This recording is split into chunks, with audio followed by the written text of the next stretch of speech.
पुत्र प्रेम कहानी का उद्देश्य। पुत्र प्रेम कहानी मुंशी प्रेमचंद द्वारा लिखी गई एक बहुचर्चित और मार्मिक कहानी है।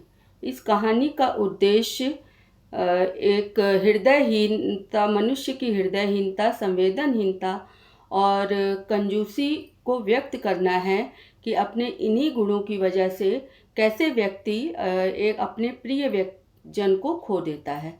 कहानी का प्रमुख पात्र बाबू चैतन्य दास है, जो कि पेशे से वकील है। उसके पास थोड़ी बहुत ज़मीन जायदाद है, लेकिन फिर भी वह जो है अपने जीवन में अर्थशास्त्र का जो है प्रयोग बराबर करता था। वह कोई भी ऐसा काम नहीं करता है जिससे कि उस पर कोई उसे फ़ायदा या ना मिले। उसके दो पुत्र रहते हैं, प्रभुदास और शिवदास। दोनों ही बहुत होनहार थे। दोनों से ही जो है चैतन्य दास को बहुत सी अपेक्षाएं थी, खास तौर से अपने बड़े बेटे प्रभुदास से। लेकिन कुछ नियति का खेल ऐसा होता है कि बीए का इम्तहान देने के बाद प्रभुदास को ज्वर आने लगता है और वह ठीक नहीं होता है। धीरे धीरे उसका ज्वर तपेदिक का रूप ले लेता है और लाख दवा करने के बाद भी वह ठीक नहीं जब होता, तो डॉक्टरों के कहने के राय पर जो है डॉक्टर यह राय देते हैं कि उसे जो है इटली जो है इलाज के लिए भेजा जाए, जिस पे 3,000 रुपये का खर्च आएगा।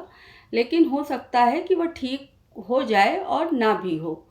जब चैतन्य दास ये सुनता है कि जो है इसमें इसके 3,000 रुपये खर्च करने पे लाभ मिलने का संशय है, तो वह इस चीज़ के लिए जो है अपना विचार त्याग देता है। अपने बेटे को वह जो वहाँ इटली इलाज के लिए नहीं भेजता, क्योंकि उसको वहाँ पर कोई भी फ़ायदा नज़र नहीं आ रहा रहता है। वहीं दूसरा बेटा शिवदास है, जो कि वो भी पढ़ने में तेज़ है और बीए का इम्तहान पास करने के बाद उसे इंग्लैंड भेजता है बैरिस्टर बनाने के लिए, और उसके लिए वह पैसा तक खर्च जो अपनी ज़मीन तक गिरवी रख के और उसको इंग्लैंड तक छोड़ने भी जाता है। मतलब इस तरह से हम देखते हैं कि कैसे वह उसके दो पुत्र हैं और दोनों ही पुत्र में वह भेदभाव सिर्फ पैसे के फ़ायदे और नुकसान की वजह से कर रहा है। प्रभुदास को इसलिए नहीं इटली भेज रहा है, 3,000 रुपये खर्च कर रहा है, क्योंकि वहाँ पर उसके इस लाभ में उसको संशय है। और वहीं दूसरे बेटे शिवदास को इंग्लैंड अपनी ज़मीन गिरवी रखकर इसलिए भेज दे रहा है क्योंकि उसको ये पूरा विश्वास है कि वो जाएगा, बैरिस्टर बन के आएगा और यहाँ पर खूब पैसा कमाएगा।